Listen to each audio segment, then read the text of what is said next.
sous microscope à balayage avec des fonctions numériques et tout.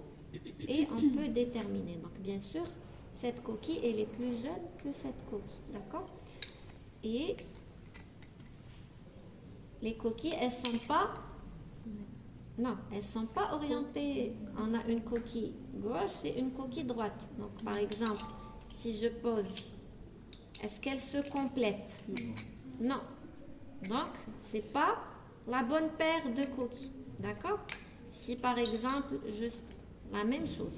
Donc, je vais vous renvoyer vers les planches qu'on a pour déterminer la coquille droite de la coquille gauche. Et ce que j'ai parlé tout à l'heure, donc c'est l'empreinte.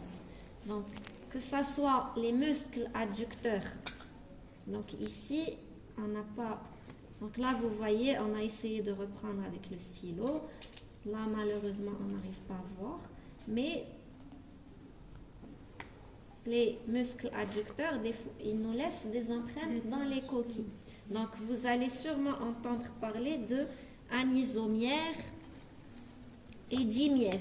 Donc, ici, sur votre fascicule, la page 10, vous avez critères de classification. L'empreinte palliale, vous avez deux empreintes. Donc, vous avez deux empreintes. On parle d'une coquille dimière. Di, c'est deux, et mière, c'est empreinte. Muscle surtout, l'empreinte du muscle adducteur.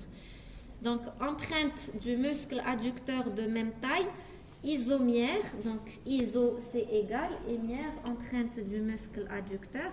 Et bien sûr, si l'empreinte de taille est différente, on va parler de anisomière. Aniso, c'est différent.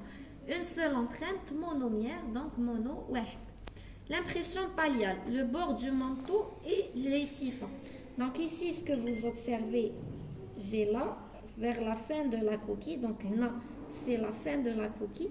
Donc là, j'ai le manteau, ce qui recouvre l'animal. Donc l'animal, il va vivre juste ici.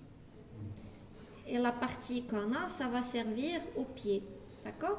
Donc, si vous avez le temps et que vous êtes curieux et que ça vous intéresse, mettez sur Internet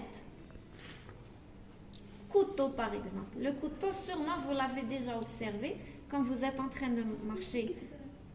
Oui, au bord de la plage, dans le sable, vous avez des petits trous.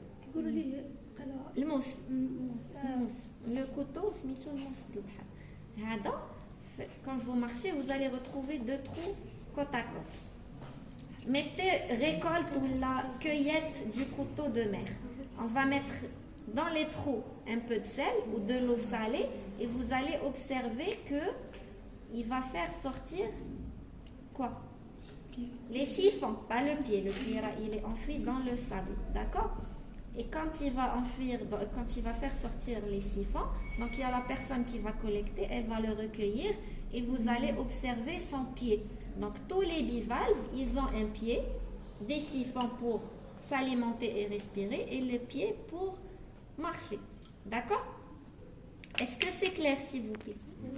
Et bien sûr, donc ici, ça c'est les gastéropodes, vous aurez dans les planches les empreintes et leur orientation pour différencier une coquille droite de gauche. D'accord? C'est bon? Donc je vais les placer tout à l'heure pour les prendre en photo.